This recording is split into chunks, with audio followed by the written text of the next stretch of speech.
This is an attractive Tunisian crochet stitch called the Plough stitch. It is so called because of the resemblance to a ploughed field. It is easy to do. It is composed of knit stitches and simple stitches, but in this case the simple stitches go under the top bars.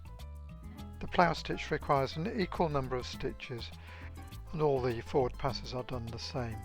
So in this case I'm going to chain 10 to create a Tunisian crochet foundation row 10 stitches wide. So for the video of how to do a Tunisian crochet foundation row, click the above link.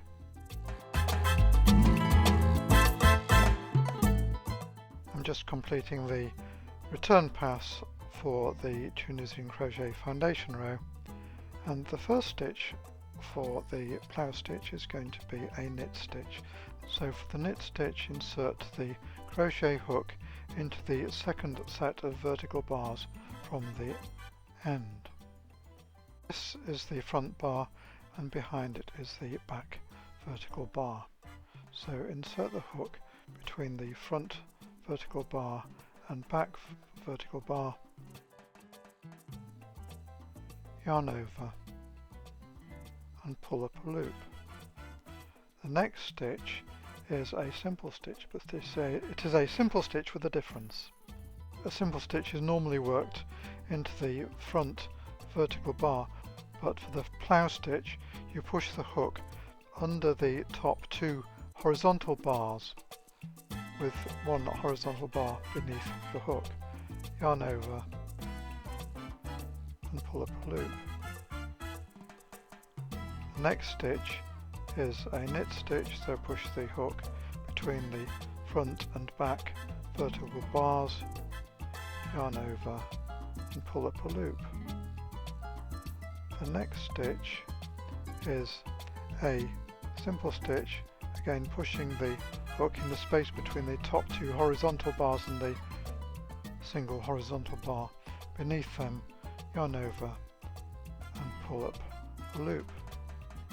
The next stitch is a knit stitch, so push the hook between the front and back vertical bars, yarn over and pull up a loop.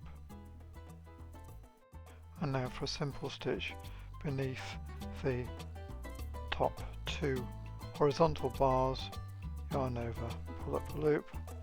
Next stitch is a knit stitch, yarn over, pull up a loop, and now push the hook under the next two horizontal bars, yarn over and pull up a loop. So there will be 9 loops on the hook. The final stitch is into the marked space at the edge of the fabric. And as always, it is well worth doing a stitch count just to check that the number of stitches is correct, in this case 10. Now for the return pass, chain 1, and I recommend marking the end of the row, which will be the space to place the last stitch of the end of the next forward pass. Yarn over and pull through 2 loops.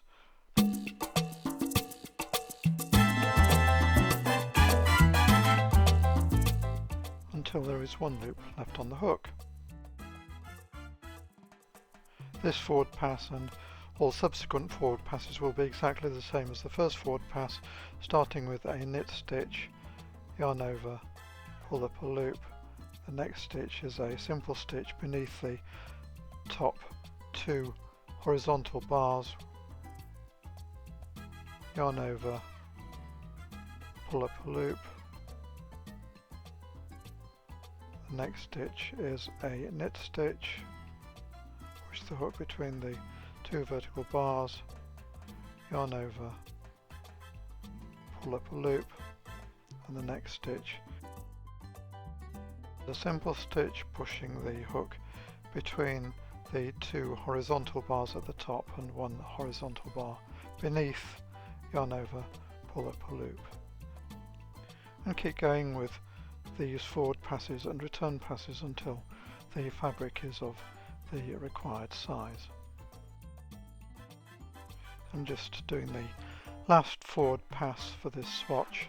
The plough stitch is easy to do and quite quick, and produces a very pleasing stitch pattern. My top tip for this stitch is when doing the knit stitch after the simple stitch, make sure the knit stitch does not go into the space between the vertical bars directly next to the horizontal bars that have been worked for the simple stitch. So here it is, the refreshingly different plough stitch.